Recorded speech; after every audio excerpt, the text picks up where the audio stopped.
Assassin's Promise by Thomas Woodward. Chapter 12.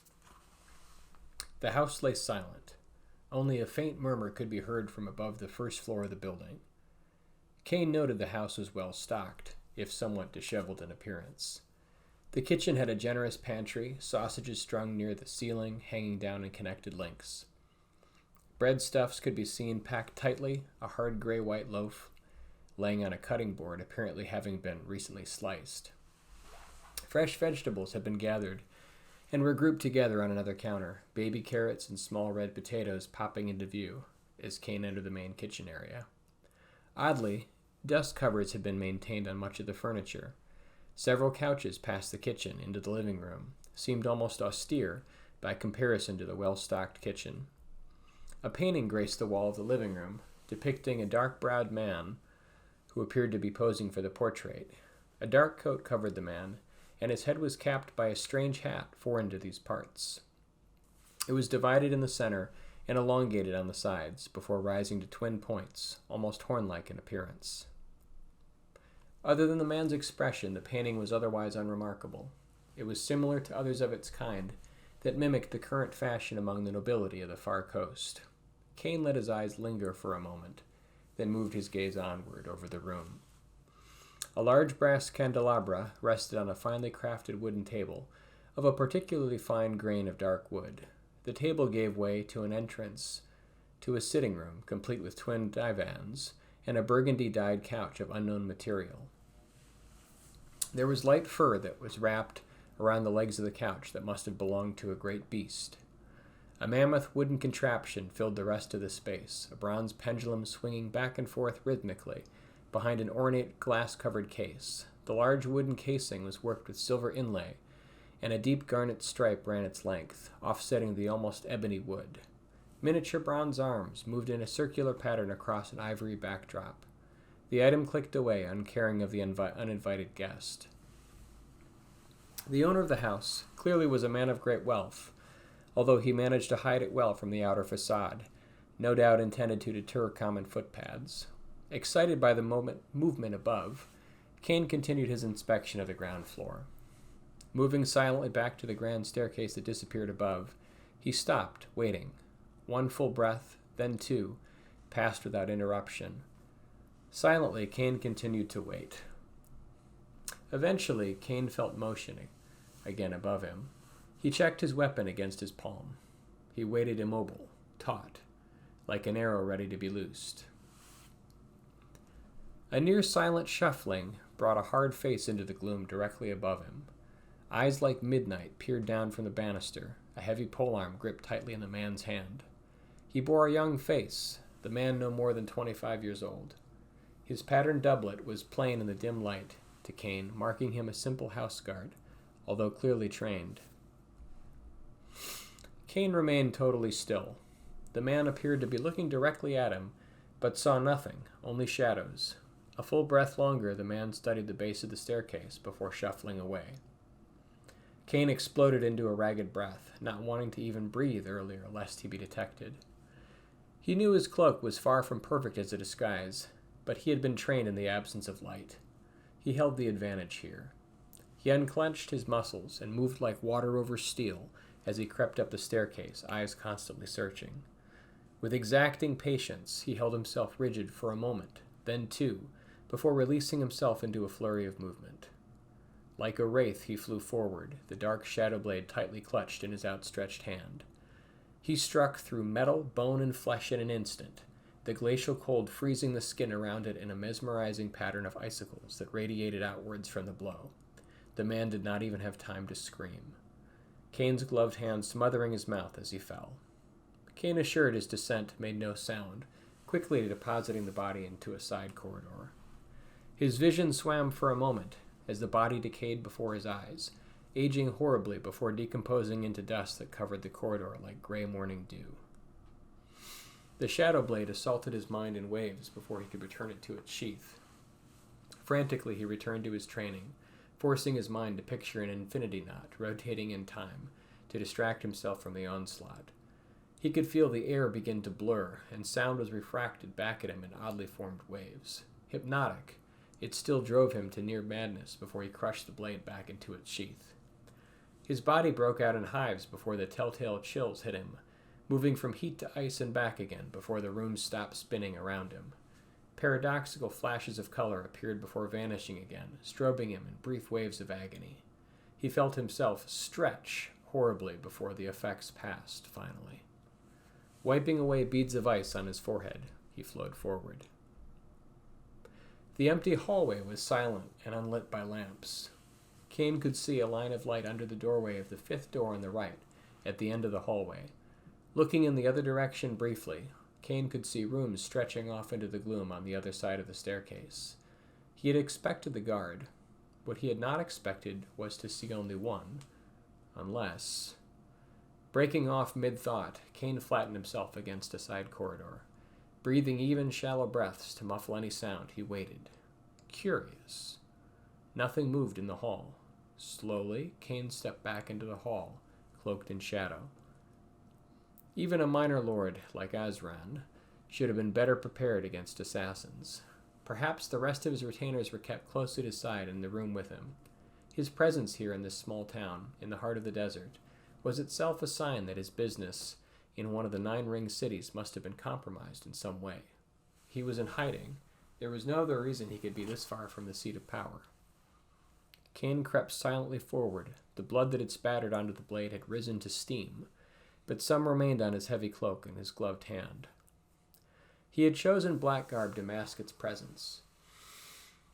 As he approached the doorway, voices could be heard in low whispers from within. "Not going to live very long, is he?" a burly voice rejoined, thickly accented and clearly from a man who'd been drinking. "He pays us well. What does it matter how long his lordship sticks around, eh? After all, he pays us to stay quiet. Who might I say otherwise?" A deep throaty laugh followed. The first voice piped in again. "I don't like it. You don't hear me complaining, but the pay is too high. Makes me right suspicious it does. Carly loves the extra pay, she does, but something stinks of death here.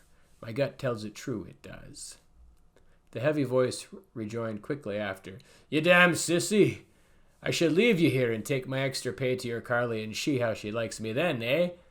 She's got the brass marbles to see a good deal, and it presents itself, and you should do the same." The smaller man piped in, "Leave Carly out of this, Kaner." Kane placed a gloved hand over the door frame, readying himself. Stilling his breath, he could hear the breathing of the 3 men from inside. Reaching inside his cloak, he brought forth a small sphere filled with an inky substance.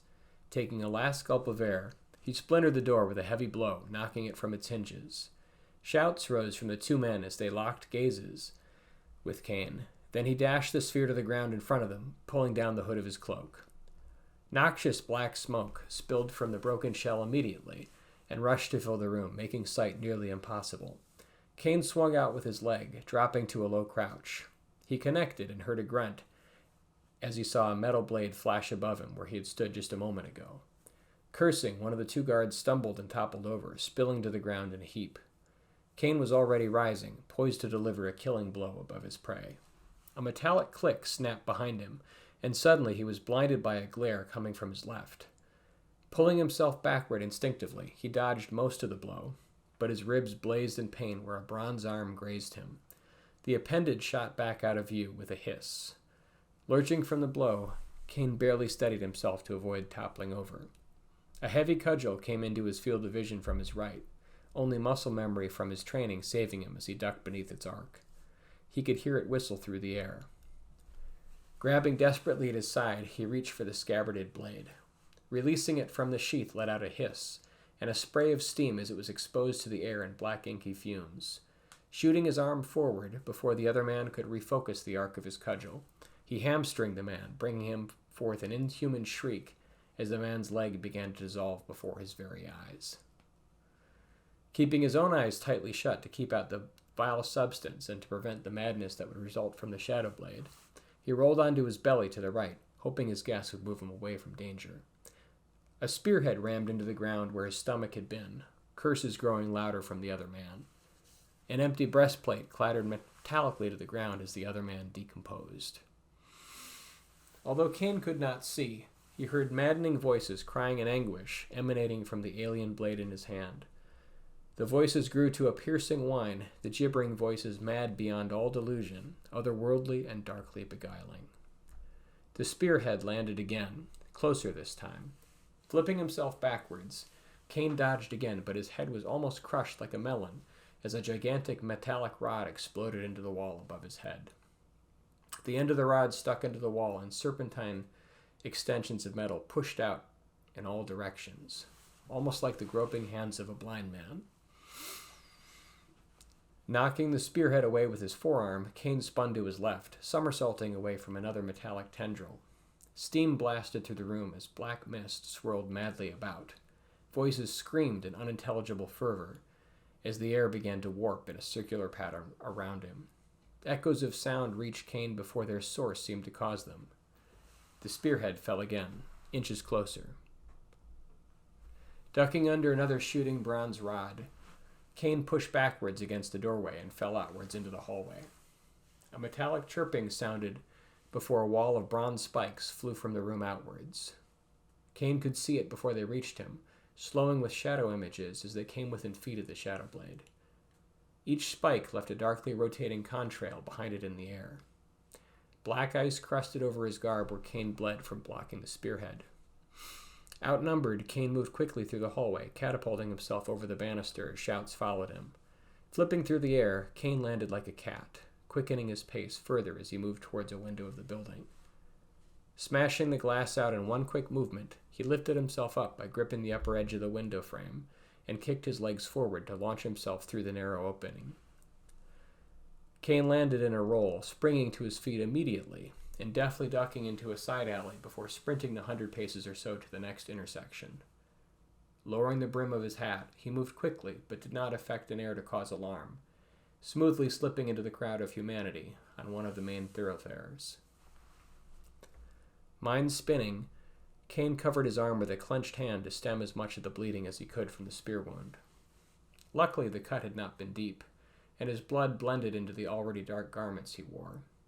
His heavy dust cloak wrapped around him, Kane moved with urgency. How could things have gone so poorly? Kane racked his brain, searching for details he had seen within the house. He had not expected the reception he had received moments ago. That thing. What had it been? Had it been a watcher? He remembered feeling the bronze gaze on his back earlier after entering the town. Eyes flashing in anger and grim determination, he moved past the crowd onto another back street, silent as death. To stand or to run? Kane did not like how things were developing. First, he must secure the boy. Then he would decide. Hi everyone. If you've been enjoying my content and you'd like to support my channel, you can do so at patreon.com/authorsprocess. And it would mean a great deal to me to be able to keep bringing you great content and sharing it with you on multiple platforms. Here is the page that you will see if you choose to support me.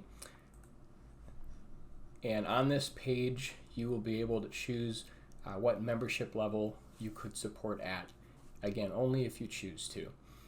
But we have the initial level dedicated to the arts, and then lover of the arts, patron of the arts, and grand patron of the arts. So what you will receive is early access to my content, and then at the higher levels, your name will be listed at the end of each of my videos in a special thanks section. So again, please consider it. It would mean a great deal to me.